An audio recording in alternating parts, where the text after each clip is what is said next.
Bom, boa tarde, excelentíssimos professores. O tema da minha aula será sobre neoplasias do pênis. Eu sou Gustavo Cardoso Guimarães. O pênis, a neoplasia do pênis é uma neoplasia rara em todo o planeta. Porém, ela é mutilante e devastadora. Não só devastadora do ponto de vista físico, mas como social, mental, familiar. E muitas vezes essas tumorações, elas acabam cerando e tendo um odor desagradável, tirando essa pessoa do seu convívio com a sociedade como um todo. O pênis é um órgão extremamente complexo, né? Tem uma anatomia muito complicada e interessante, participa é o órgão do sistema reprodutor masculino e também do sistema urinário. É composto por dois corpos cavernosos, o corpo esponjoso é a uretra, tem uma face profunda, a face de Buck, uma face superficial acomodada e um complexo emaranhado de vasos e nervos para cumprir a sua função. E esse tumor no mundo, do estudo do GloboCan, onde se avaliou o risco cumulativo entre 0 e 74 anos durante a vida de desenvolver tumor de pênis, mostrou que 0,09% da população vai desenvolver ao longo da vida tumor de pênis. Mas a mortalidade é de 0,03%, mostrando que é relativamente pouco no mundo, porém com tantos problemas. Quando se avalia em ambas as idades, em todas as idades, em ambos os sexos, os tumores mais frequentes, o tumor de pênis corresponde à 30ª causa de tumor no mundo e à 31ª causa de morte. Então, não é desprezível. Em países desenvolvidos, a incidência é baixa. Nos Estados Unidos, é de 1 para cada 100 mil homens, representa menos de 1% das neoplasias malignas do órgão. Em 2021, é esperado 2.210 casos, com 460 mortes, para uma população de 330 milhões de habitantes. Já no Brasil, representa 2% dos tumores do homem. É mais frequente nas regiões norte e nordeste. Nos dados do GloboCan, se esperava para o ano de 2020 em torno de 1.700 casos, com 539 mortes, para uma população de 212 milhões de pessoas, ou seja, quase 100 milhões a menos do que a população americana, mostrando que aqui a mortalidade é bem maior. Entretanto, nos últimos anos, entre 2016 e 2020, dados do Ministério da Saúde mostram que as internações estão relativamente estáveis ao longo desse tempo, né, para tratamento do câncer de pênis, variando de 1.600 em 2016, 1960 em 2016, até 2.194 em 2019, mantendo praticamente em torno de 2.000 casos ano. Entretanto, a mortalidade por câncer de pênis, desde o final da década de 70 até os tempos atuais, praticamente dobrou, de 0,03% para 0,06% dos óbitos na população masculina, mostrando que, apesar da estabilidade dos últimos anos, a mortalidade continua muito alta e fora da média mundial. O Brasil, comparando os países do globo, é o terceiro país em incidência populacional de câncer de pênis, com 5,7 para cada 100 mil homens, ficando atrás da Romênia e de Uganda, e à frente de alguns dos nossos vizinhos, como Paraguai, Peru, Chile, Colômbia, né, aqui da América Latina, isso mostrando que a nossa incidência é muito alta. Especificamente, quando se compara as 16 regiões, cidades ou estados com maior incidência no mundo, das 16 mais prevalentes, o Brasil tem 6 regiões ou cidades com maior incidência populacional dessa doença. O Maranhão tem 6,1 para 100 mil habitantes, sendo o estado com maior incidência de câncer de pênis do mundo, seguido de Goiânia com 3,3, mas nós temos Aracaju, Cuiabá, São Paulo e Fortaleza entre essas 16, tudo feito pelo grupo do Calixto, colaboradores, onde vários colegas nossos puderam participar. Entre os fatores de risco, bastante conhecidos, estão as baixas condições socioeconômicas e culturais, a má condição de higiene, a idade, o tabaco, a presença de fimose, obesidade, tratamento para psoríase com ultravioleta pulsante, os HPVs oncogênicos, o HIV e a zoofilia. Entre mais conhecidos, talvez, as baixas condições socioeconômicas e de higiene, bastante comentados em todo o mundo, este é o caso de um paciente nosso, que tinha por hábito secar a sua ferida ao sol. Então, nos dias de sol, ele ia para lá e colocava o pênis para secar, e isso propiciou acometimento por miíase e destruição de toda a glande. Comprovando a baixa, né, socioeconômicas, a gente tem um estudo interessante feito na Paraíba, 2 centros de referência, com 103 pacientes, mostrando que 95% dos pacientes com câncer de pênis eram analfabetos ou não tinham uma graduação completa, e até 94% recebiam menos de 2 salários mínimos. A idade mais comum é a partir dos 50 anos, porém nos Estados Unidos a média é de 68 anos, porém hispânicos e negros têm um diagnóstico mais precoce, em torno de 60 anos. 80% dos homens no mundo têm mais de 55 anos ao diagnóstico. Entretanto, 20% da incidência mundial, os pacientes têm 40 anos ou menos ao diagnóstico. No estudo epidemiológico realizado no Brasil, por Dr. Favorito e colaboradores, mostrou que aproximadamente 20% dos homens têm abaixo de 45 anos de idade, o que comprova que essa é uma questão endêmica, e nosso país mantém essa mesma incidência de jovens ter um tumor tão agressivo e que tem um impacto grande na sua qualidade de vida. Estudos de muito longa data já mostram que o cigarro também, o tabaco como um todo, é um fator de risco para a progressão, para aparecimento do tumor invasivo de pênis, sendo que o hábito, mesmo deixando de fumar, esse risco continua, e quanto mais se fuma, maior é o risco, mostrando que o uso do tabaco tem um risco cumulativo ao longo do tempo, no risco de desenvolver carcinomas penianos. Sendo esta uma oportunidade também de prevenção, campanhas antitabagismo devem ser relacionadas, além dos problemas pelo tabaco, também o câncer de pênis pode diminuir a sua incidência. A presença de fimose é bastante comentada, estudos tradicionais, antigos, desde a década de 60, esse do Paymaster, feito no Tata Memorial Hospital em Bombay, na Índia, mostrou que entre os judeus que fazem a postectomia ao nascimento, a incidência é praticamente zero. Entre os muçulmanos que fazem a postectomia, por questões religiosas de 3 a 12 anos, a incidência também é muito baixa, chegou a 0,15% nesse grupo. Porém, entre hindus e cristãos, que não há esse hábito, a incidência é muito maior, mostrando que a fimose é um fator de risco. Saindo de um país subdesenvolvido e indo para um país desenvolvido como os Estados Unidos, esse risco se mantém. O estudo feito na cidade de Los Angeles mostrou que a fimose é um fator de risco importante para o carcinoma peniano, e a postectomia deve ser encorajada e incentivada, uma cirurgia relativamente simples, e que pode prevenir o tumor de pênis. A obesidade recentemente está relacionada ao aparecimento do carcinoma invasivo, sendo que o índice de massa corpórea acima de 30 foi fator de risco, e quanto maior, foi maior o risco de ter carcinoma peniano. Com isso, também uma oportunidade de prevenção é o combate à obesidade, que deve ser estimulado a alimentação saudável, exercícios físicos, e prevenir não só doenças cardiovasculares, como os efeitos sobre o pênis. A longa data se conhece o PUVA, o ultravioleta pulsante para tratamento de psoríase, né, principalmente nas regiões inguinais ou próximas à genitália, mostrando que esse risco é dose dependente e permanece ao longo da vida. Então, deve-se evitar, se possível, o tratamento com esse tipo para a psoríase nas regiões genitais de preferência.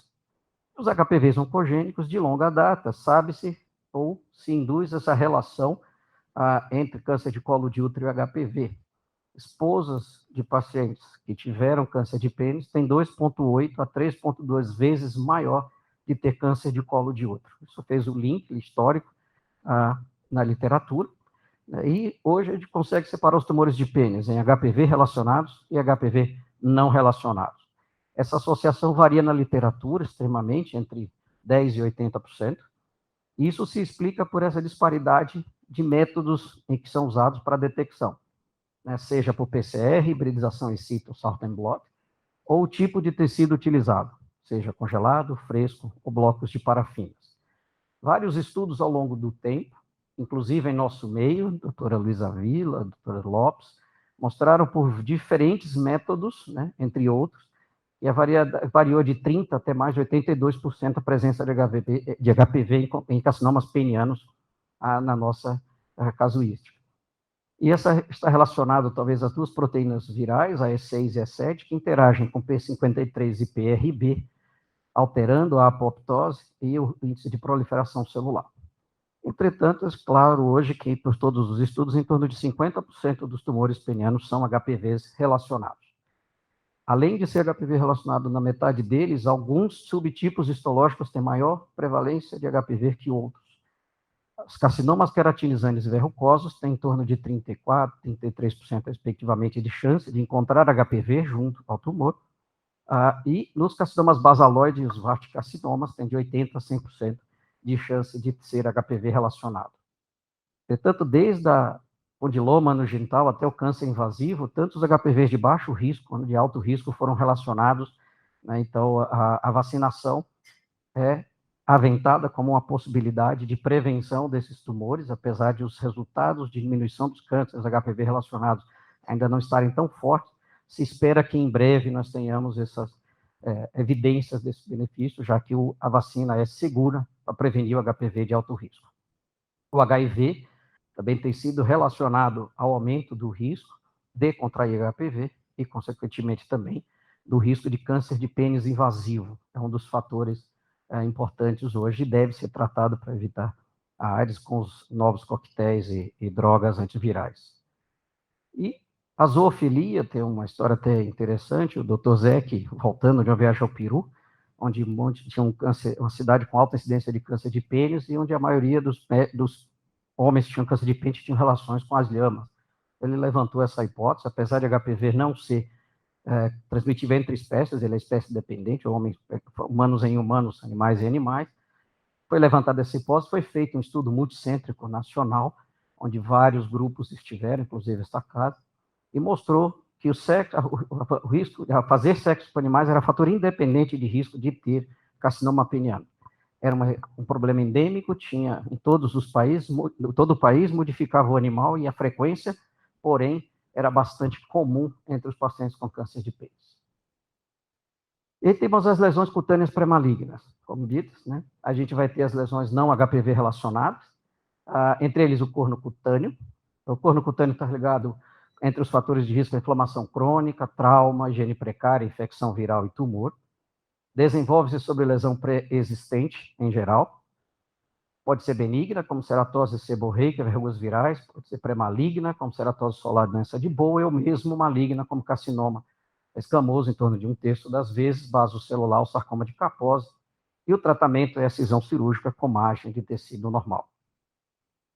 Outra lesão pré-maligna não HPV relacionado é a balanite ceratótica e micácia pseudoepiteliomatosa, conhecida pela sigla PKNB. Ela é rara, tem o crescimento micáceo escamoso hipercelular, hiperceratótico na superfície da glande, pode parecer até uma micose.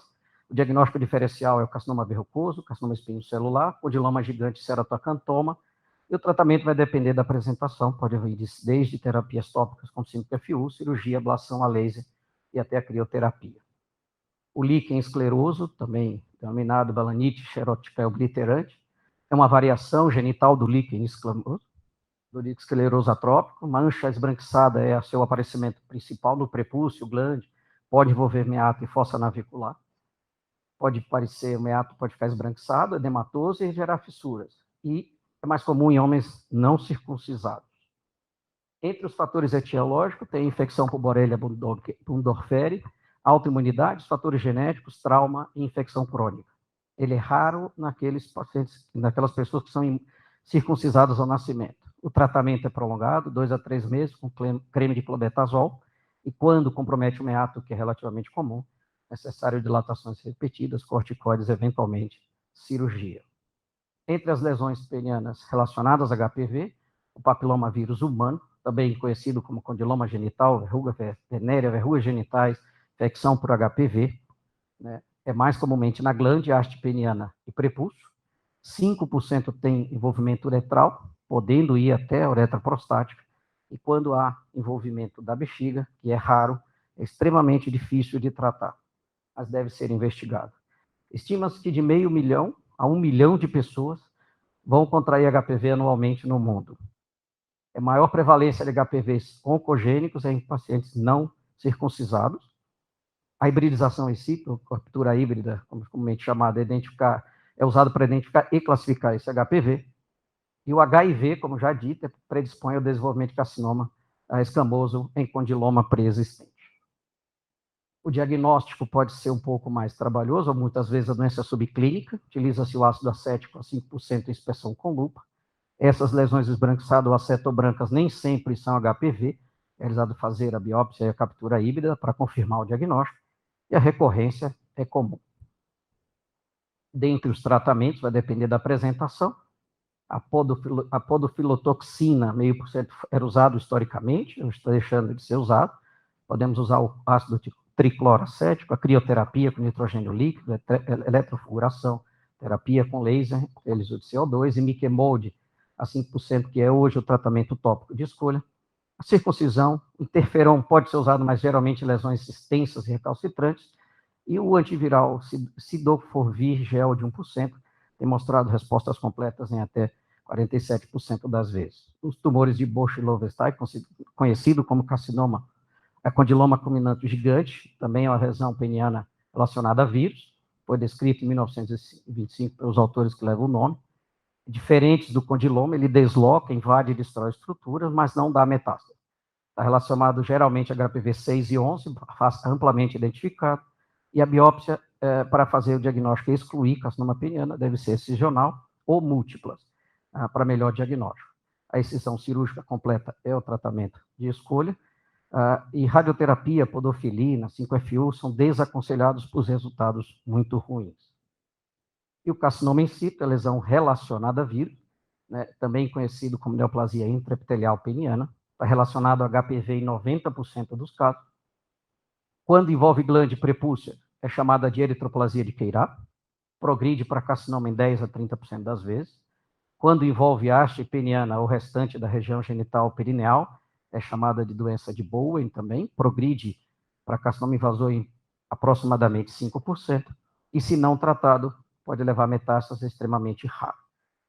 Histologicamente semelhante a este quadro de carcinoma in situ, mas com curso benigno, tem o que é chamado de papulose bowenoide, e o diagnóstico diferencial é de importância, porque tem curso benigno. O tratamento vai depender dessa confirmação histopatológica de malignidade, descartando invasão. Sempre tiver no prepúcio circuncisão, com margem pelo menos de 5 milímetros, e o procedimento de glansectomia para os casos escamosos de glande pode ser utilizado.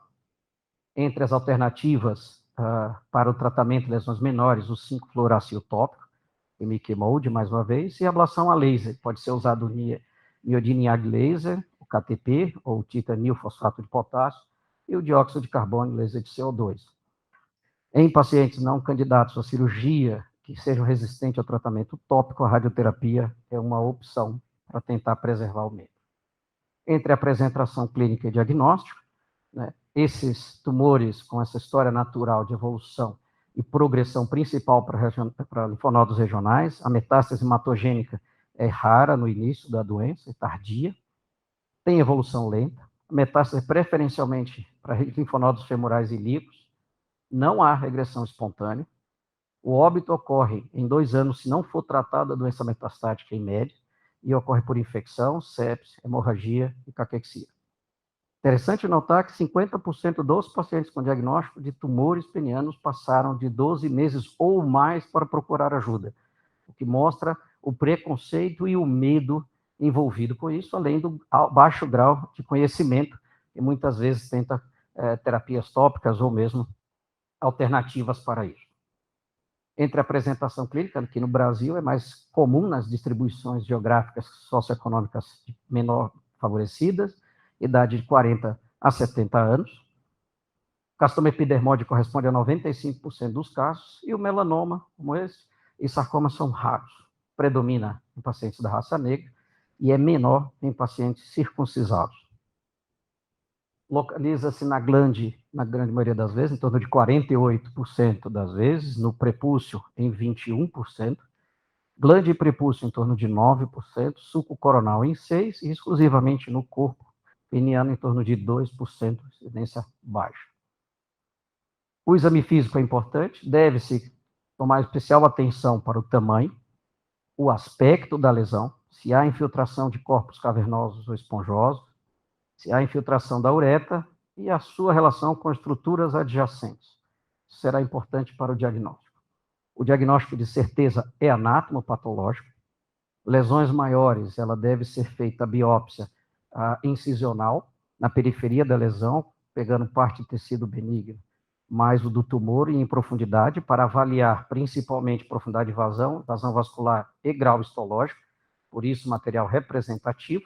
E nas lesões menores, a biópsia excisional pode ser feita, já tentando preservar ou fazer uma cirurgia de uma única vez, biópsia e resultado. Os exames de laboratório é comum hipercalcemia, em torno de 21% das vezes, mesmo sem metástases ósseas detectáveis, a níveis de cálcio elevados. E 94% dos pacientes com linfonodos clinicamente positivos elevam cálcio em algum grau e por isso deve ser monitorado. Pode resolver simplesmente com a cirurgia de remoção dos linfonodos. O tratamento é uma hidratação agressiva, o bisfosfonatos é a terapia de primeira linha. A hipercalcemia grave, com alterações neurológicas, a associação de bifosfonatos e calcitonina é o tratamento de escolha. O diagnóstico, a palpação do tumor primário é extremamente importante como parte da propedêutica. Entretanto, em até 26% do caso, a avaliação é incorreta. Subestadia em 10% e superestadia em 16% das vezes. Se tem tentado a ultrassonografia como possibilidade de melhorar essa acurácia, porém, na glande, ela subestima a espessura tumoral da invasão do tecido conjuntivo, mas para corpo cavernoso ele tem sensibilidade de 100%. Eventualmente pode ser usado. A ressonância magnética, apesar de, não ser tão fácil de acesso para os pacientes que têm esse tipo de neoplasia, ele é útil quando o exame físico é não confiável. E quando se compara os valores preditivos positivos, sensibilidade e especificidade do exame físico varia de 100%, sensibilidade de 86%, especificidade de 100%. O ultrassom tem valor preditivo de 67%, sensibilidade de 57% e 91% de especificidade, e a ressonância 75%, 100% e 91%, respectivamente. Para avaliação da região inguinal, os métodos de imagem são ainda mais falhos. Nenhuma modalidade de imagem se demostrou suficientemente sensível para predizer o risco de metástase e, assim, guiar ou não o tratamento dos linfonodos. Tomografia e ressonância identificam o aumento linfonodal, mas não a sua arquitetura. Então, elas são úteis apenas em casos que tem linfonodomegalia, o que pode estar associado à infecção. A ressonância e tomo têm acurácia semelhante, por isso a tomo é o método de escolha para variar linfonodos e metástase à distância.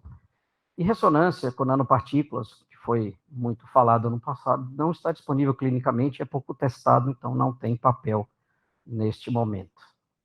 O PET-CT tem uma sensibilidade de 80% para a doença metastática linfonodal, porém para a doença local com linfonodos clinicamente negativos tem a mesma falso negativo, a sensibilidade próxima ao exame físico de 20%.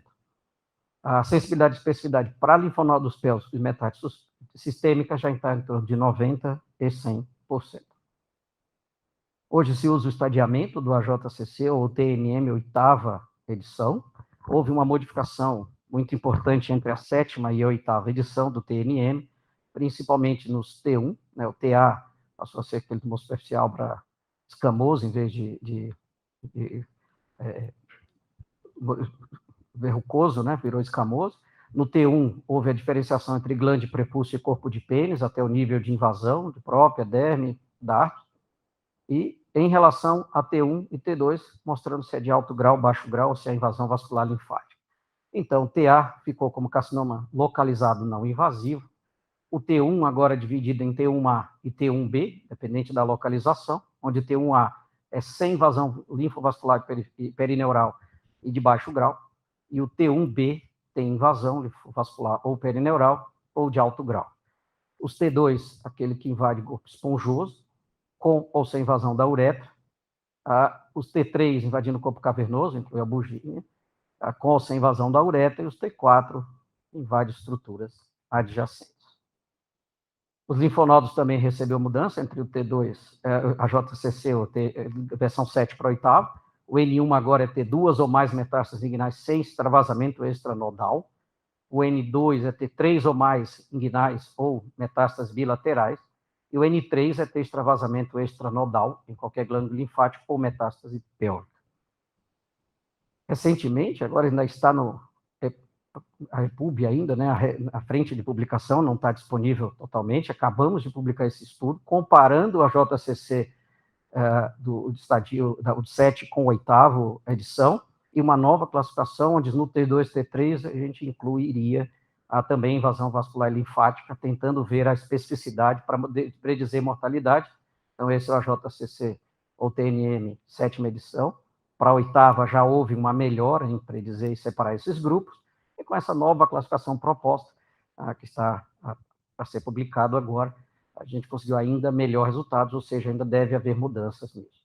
Entre a classificação histológica da OMS, nós temos os carcinomas superficiais vesicais, onde se inclui o carcinoma epidermoide, basaloide e os tipos pouco usuais. Os verruciformes são VART, carcinoma papilífero e verrucoso, os mistos. 95%, como dito, são tumores carcinoma espinocelular, porém, eles são divididos hoje em subgrupos histológicos, sendo o carcinoma acinar usual em torno de 70%, o VART basaloide verrucoso em torno de 7%, e o sarcomatoide em torno de 1%, e como dito, metade deles são HPV relacionados, e é extremamente importante, veremos mais para frente, a caracterização do grau de malignidade, ou no grau histológico, né? Então, se falar de bem diferenciado, moderado ou pouco, ou grau 1, 2, grau 3, dependendo do autor, onde a gente vê pérolas córneas, e bem diferenciado até um desarranjo completo do tecido, como um todo. Os carcinomas sarcomatoides penianos são extremamente agressivos, a sobrevida em 5 anos é basicamente próximo a 0, né? Pode ter componente de leiomyosarcoma ou fibrosarcoma, esse é estudo do nosso grupo. O basaloide também muito agressivo, estão relacionados ao HPV, metade ou mais tem linfonodos positivos ao diagnóstico, a sobrevida em 5 anos em torno de 45%. Tanto como o adeno escamoso ou adenoepidermoide, seria aquele que tem 2 componentes, o epidermoide e o adenocarcinoma, e o comprometimento linfonodal é mais de 50%, e o prognóstico também é mais reservado. Diferentemente dos tumores verruciformes, sendo ele verrucoso, epidermoide papilífero e VART, condilomatoso, e o condiloma. Esses tumores têm tendência de sobrevida longa, em 5 anos, e uma progressão mais lenta ao longo da vida, como também o papilífero, onde a sobrevida em 5 anos é de mais de 90%, o risco de linfonodos de 5 a 10% dos casos. Outros tipos histológicos são sendo descritos, como caniculato, papilífero bavaloide, células claras, entretanto, a sua prevalência é muito baixa, os autores diferem sobre se são realmente novas classificações. E há aqueles tumores onde mais de uma dessas características estão presentes, são chamados de tumores mistos, geralmente classificados com a histologia de maior gravidade. O interessante, esse estudo do professor Cupidia, onde analisou quadros do Paraguai, na Universidade Federal do Paraguai e de Assunção, e o grupo de Houston, do Metodista, mostrou que a incidência em volta do mundo dos subtipos histológicos é praticamente a mesma, então não é algo relacionado a fator de risco, mas sim característica da própria doença. Hoje a OMS separa os padrões de crescimento em disseminação superficial, crescimento vertical, verruciforme e multicêntrico. E com isso a gente passa para o tratamento. O tratamento dessas lesões também tem uma questão importante e desafiadora. O clássico é a amputação seguida da linfadenectomia. A amputação tem taxa de recorrência local baixa, então de 0 a 8%, dependendo inclusive da margem. Vários grupos propõem seus algoritmos, nós temos os algoritmos publicados, que vai desde a carcinoma in situ até os T4, com várias opções de preservação até tratamentos multimodais, né? E a preservação de órgão pode ser tentada aqueles pacientes com características histológicas favoráveis, somente carcinoma in situ, carcinoma verrucoso, T1, de 1 de grau 1 ou 2. Esse procedimento, desde Solsona, em 2004, tem sido cada vez mais tentado. O objetivo é preservar e minimizar a perda de sensibilidade da glande, maximizar o comprometimento da haste e do pênis. Existem outras opções, tratamentos tópicos, como o cicloracil, o miquimod para carcinoma in situ, radioterapia, cirurgia de MOS ou micrográfica de MOS, extensão, estratégias de ressecções limitadas e ablação a laser. Historicamente, as terapias de conservação elas têm uma recorrência elevada, de 11% a 50%, mas quando se usa biópsia de congelação no intraoperatório, a gente pode até diminuir a margem de segurança daqueles 2 centímetros pré-cronizados para meio milímetro para grau 1 e 2 e 10 milímetros para tumores de grau 3. A glancectomia, em casos bem selecionados, né, tem uma recorrência baixa, em torno de 2,5%, mas se não houver exame de congelação em grupos não muito bem treinados, essa margem positiva pode chegar até 20% sem a remoção total. Existe um tratamento chamado resurface ou revitalização, feito para tumores indicados para TI, carcinoma in situ, tumor verrucoso, T1 grau 1, grau 2, onde você tira toda a pele da glande e recompõe ali com enxertia de pele de área doadora de membros, e tem tido resultados extremamente interessantes. A cirurgia micrográfica de MOS é tirar o tumor com a menor margem possível e fazer congelações de todas elas até se assegurar de ser negativo. Está indicado para carcinoma in situ e tumores pequenos, superficialmente invasivos. Entretanto, há uma limitação de tamanho. Tumores de mais de 3 centímetros ou maior, o risco de falha é muito mais alto, tem recorrência de até 32%, então há um limitante para o tamanho dos tumores, deve ser levado em consideração. Ainda como tratamento conservador, ablação a laser para pacientes altamente selecionados.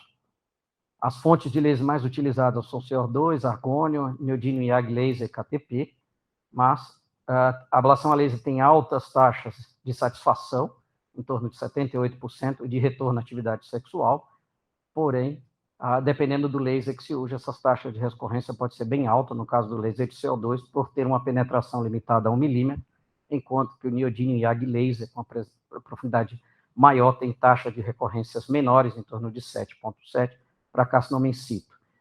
Nas T1, tem um risco maior de retorno, em torno de 10% a 25%, porém, laser com biópsia congelação, esses números, em mãos experientes, chegam em torno de 6,9%, muito semelhante à penectomia para T1, então cada dia ela é mais tentada.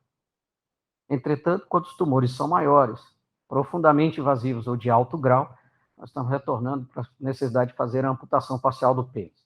Esse segmento peniano deve permitir o direcionamento do jato urinário, senão vai ter dermatite amoniacal sobre a pele do escroto, e caso não se consiga isso, está indicado a amputação total.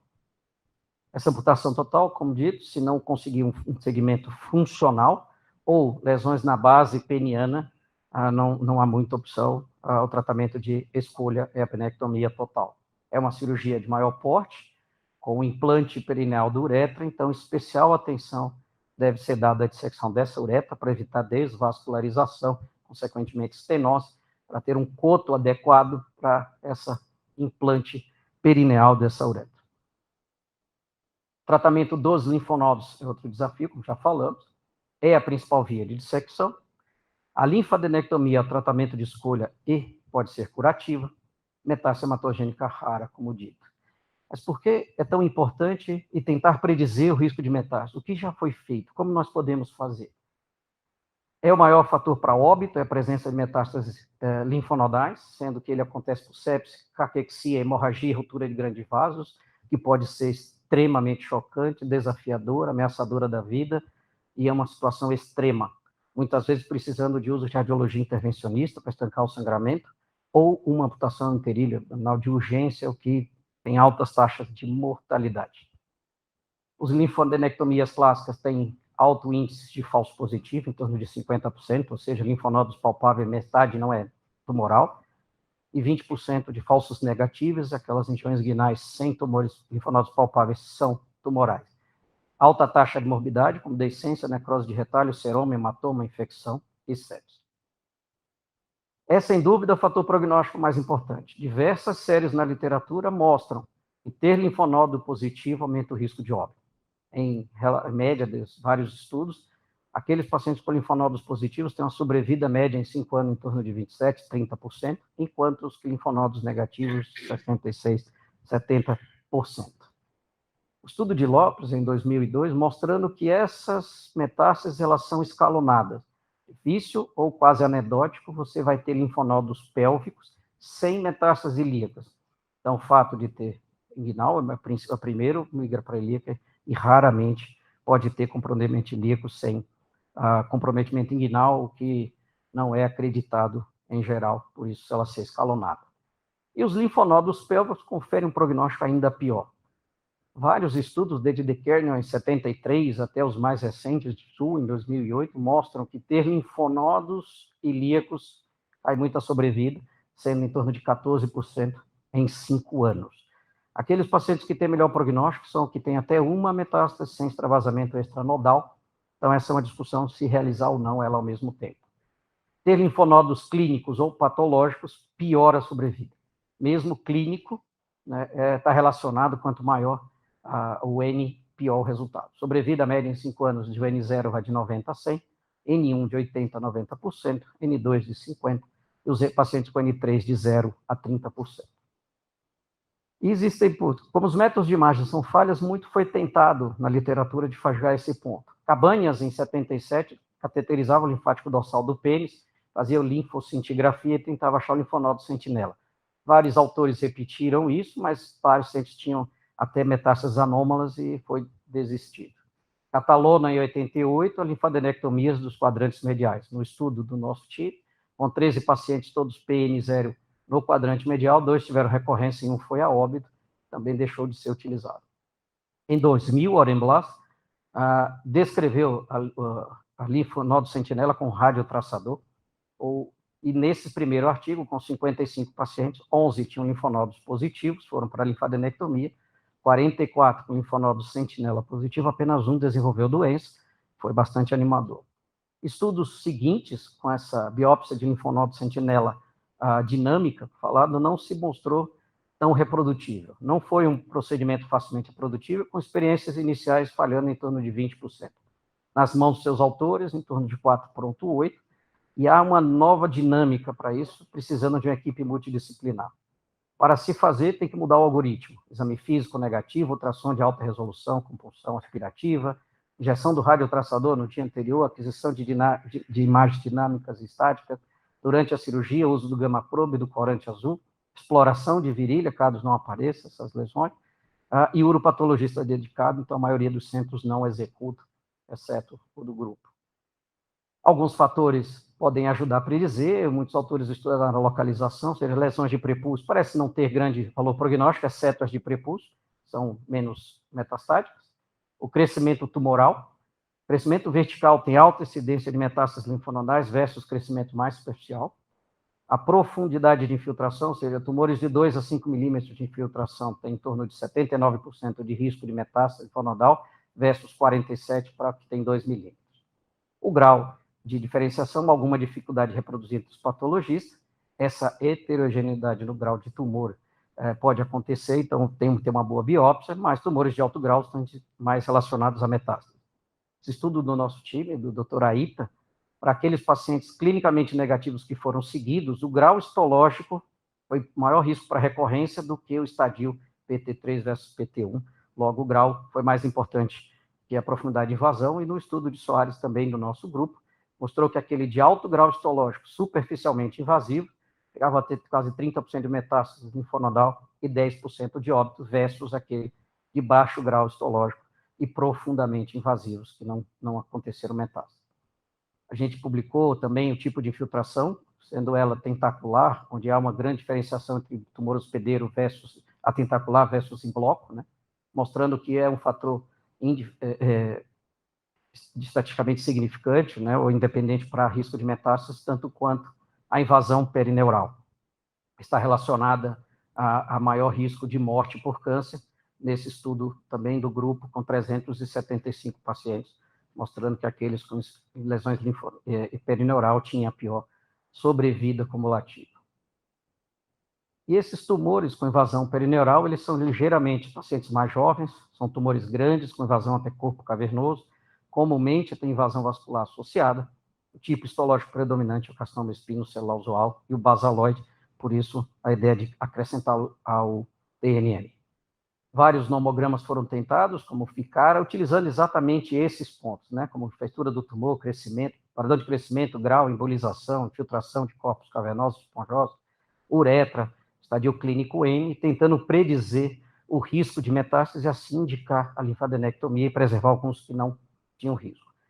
Nós fizemos um estudo onde juntamos o grupo de Harvard, da Baylor e da Universidade Nacional de Assunção, junto com o Hospital Oscar Camargo, e nesses 330 pacientes conseguimos separar os 3 tipos de tumores de baixo risco, intermediário e alto risco.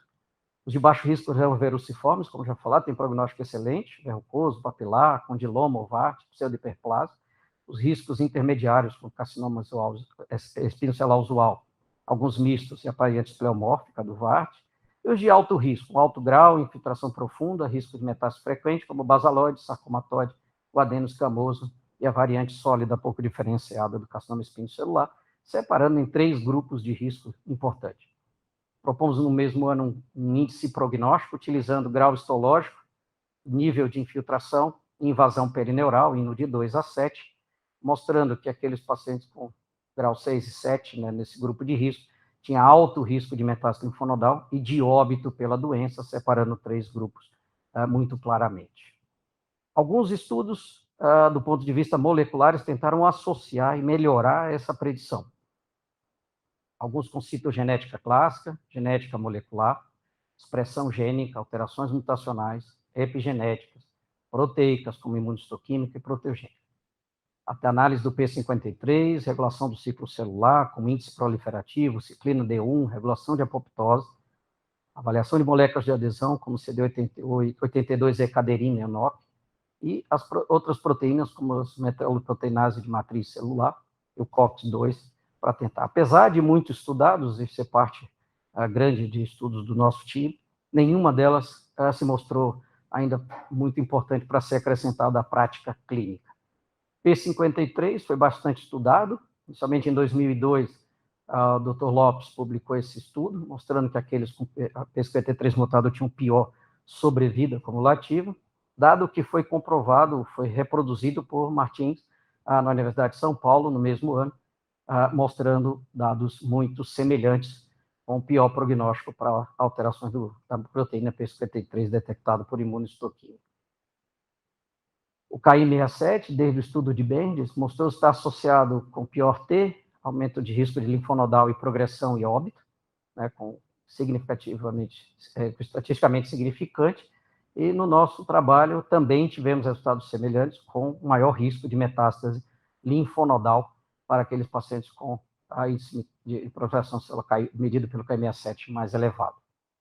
O estudo Campos, do nosso time, também analisou E-caderina e matriz metaloproteinase 2 e 9, sendo que a 9 em associação com a E-caderina foi comprovadamente maior o risco de metástase linfonodal.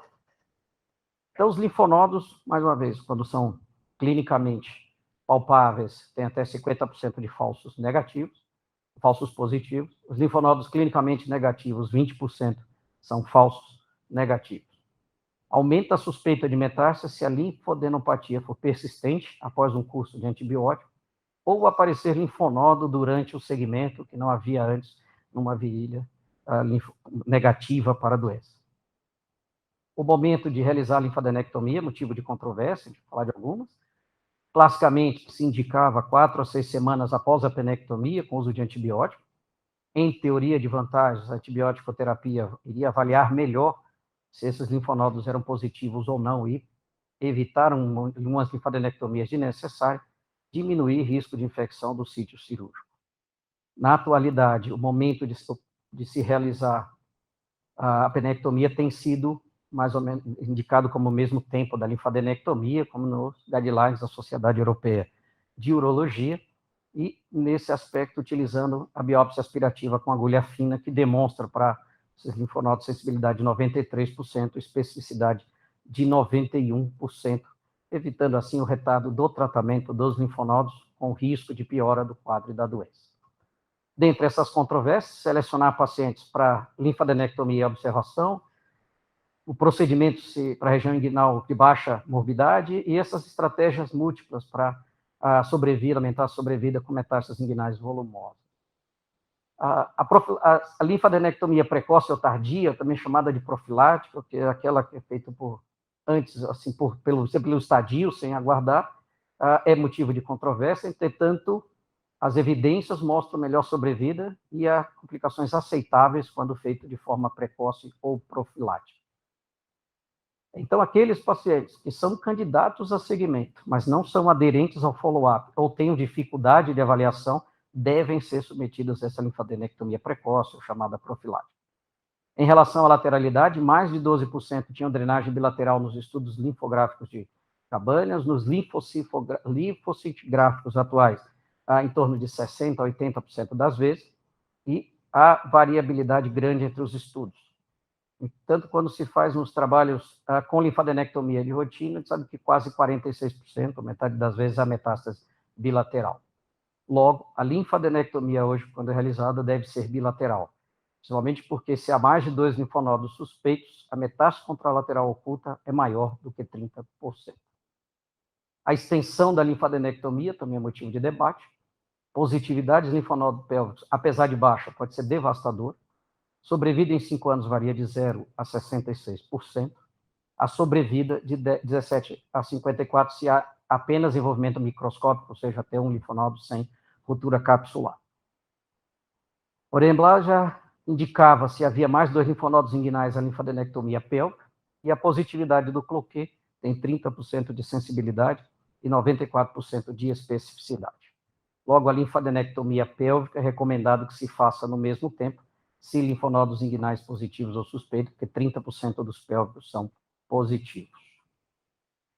Uma grande discussão também permeou a literatura, se a gente podia preservar a safena para diminuir a morbidade, ou seja, a radical versus a modificada.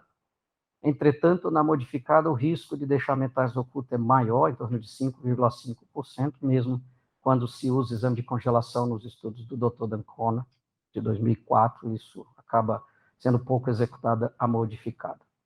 Da mesma forma, como os templates e os algoritmos para tratamento da doença primária, o tratamento da doença linfonodal é utilizado alguns algoritmos, com vários tipos de incisão, podem ser utilizados. O grupo melanoma australiano utiliza essas paralelas, essas em baioneta têm maior risco de complicação, como decência e necrose. Incisões como essas podem ter infecção e juntar os sítios, e essas em baioneta são menos utilizadas atualmente por maior risco de decência, necrose e exposição do vaso, já que a linfadenectomia ideal, devemos deixar os vasos bastante limpos em todas essas situações. Nesse caso, se houver decência, infecção do retalho, essa artéria pode ficar exposta e sofrer risco de ruptura e grandes complicações que podem ser um problema para o nosso paciente.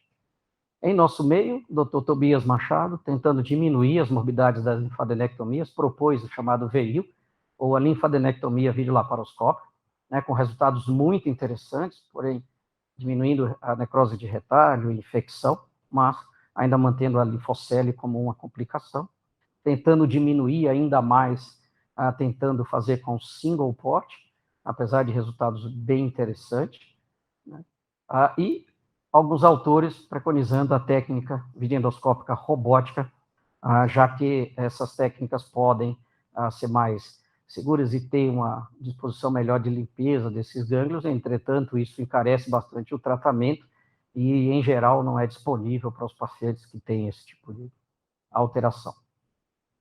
De qualquer sorte, a videoendoscópica precisa de validação em nosso meio e na literatura. Então, a linfadenectomia por veto convencional é o padrão, deve-se escolher uma das modalidades daquelas incisões, aqueles que se tem maior experiência, para que tenha a menor morbidade possível. Nos N3, aqueles avançados, a quimioterapia neoadjuvante tem sido indicada como opção. Muitas vezes o linfonodo pode regredir e ter uma resposta brilhante. Outras vezes ele pode ulcerar durante a quimioterapia e precisar de cirurgias com o paciente em situações piores para isso. uma cirurgia extensa, com grandes retalhos, com alta mortalidade por riscos de infecção e outras complicações. O cirurgião que se presta a operar tumor de pênis tem que estar preparado para uma situação como essa, onde o tumor invade diretamente o vaso arterial. Isso não é para ser descoberto no intraoperatório, mas eles têm que estar preparados, caso necessário, para um bypass ou a substituição por prótese para remover totalmente a lesão em casos como esse. Esse é um paciente muito interessante, um tumor, o linfonodo não tratado, ele estava caminhando com certa dor quando o fêmur entrou na cavidade pélvica por uma destruição completa do acetábulo. Chegou com a dor lacinante e o único tratamento possível foi a amputação interíleo abdominal em um paciente de forma até paliativa, essa avaliação. A recidiva local pode acontecer após o tratamento primário. Os fatores prognósticos adversos são tempo de recidiva, quanto mais precoce, pior. E o local da recidiva, se é local regional distante, quanto maior e mais distante, pior. Esse é um trabalho colaborativo feito pelo nosso grupo, com o Dr. Auren Blas e o Dr. Sharok Shariar, de Viena, bastante interessante, com dados de todos esses serviços. E essas cirurgias podem ser desafiadoras, com grandes ressecções locais na área da linfadenectomia, com alta morbidade para o paciente, com um pós-operatório complexo e boa parte das vezes paliativo. Quimioterapia neoadjuvante baseada em platina deve ser considerada apenas esses pacientes com linfonodos N3. A ausência de evidência de nível 1 para uma estratégia multimodal ou tratamento ideal padrão. A bleomicina tem toxicidade inaceitáveis e não deve ser encorajada. Consolidação cirúrgica pós-químio, apenas naqueles pacientes que têm boas respostas, o resto dos pacientes que evoluem durante a quimioterapia são candidatos à terapia de suporte. Radioterapia é uma opção, principalmente para T1, T2 menores de 4 centímetros, na abordagem de preservação peniana, mas tem resultados inferiores ao da cirurgia, tem mais de 20% de recorrência em 5 anos, logo o acompanhamento deve ser rigoroso.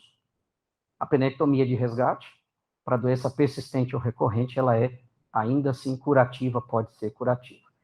E a radioterapia paliativa pode ser benéfica para a doença metastática. Como conclusões, a neoplasia do pênis é uma doença mutiladora e devastadora. Incentivar a realização de postectomia faz parte de todos nós, da sociedade como todo e das universidades, dos médicos, desde o pediatra e em todas as fases, por isso pode ser evitar uma doença tão mutiladora e tão devastante. A vacinação para HPV deve ser encorajada, apesar dos resultados ainda não estarem amplamente evidentes, mas há uma possibilidade muito grande, independente ou não, previne outras questões para outros. O sucesso do tratamento depende do diagnóstico precoce. A cirurgia é a principal forma de tratamento e pode ser curativa mesmo, estadio precoces e mais avançados. Eu gostaria muito de agradecer ao time inteiro que nos ajudou a chegar onde chegamos, principalmente nos estudos do carcinomas penianos, Dr. Fernando Soares, Dr. Vassalo, doutora Silvia Rogato, nos ajudaram profundamente em todos os estudos, ao Dr. Rafael Malagoli e a um time de patologistas e médicos dedicados diuturnamente para a pesquisa. Isso é extremamente importante se a gente quer produzir. Ao Dr. Ademar Lopes, meu mentor, meu grande chefe que ensinou cirurgia, ao meu maior agradecimento, e o professor Brentani, que foi um grande motivador e impulsionador para a produção científica e a vida acadêmica, como uma forma de expressão daquela ciência que a gente produz, né, e eu faço essa emoção, essa homenagem póstuma, né? Muito obrigado, senhor. Bom, nós vamos encerrar essa parte do concurso do Dr. Gustavo.